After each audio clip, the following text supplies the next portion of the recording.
Hi everyone, hope you're all safe and well. James here from Aberdare Tennis Club.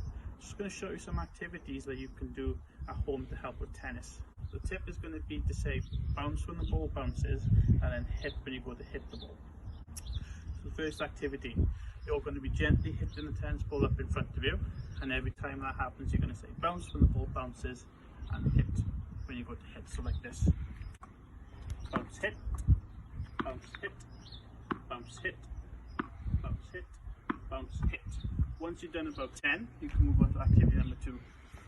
Activity number 2, you're going to need a wall, and you're going to drop the tennis ball to the side and gently tap it against the wall, and when the ball bounces back, you're going to say bounce and then hit when you go to hit. So like this: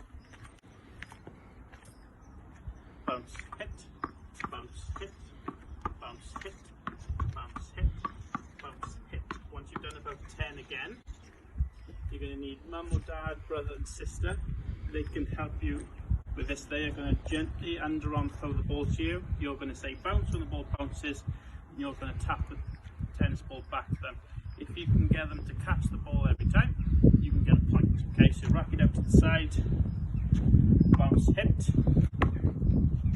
back ready, bounce hit, bounce hit. Okay, have a go, let us know how you do, and hopefully see you back on court soon.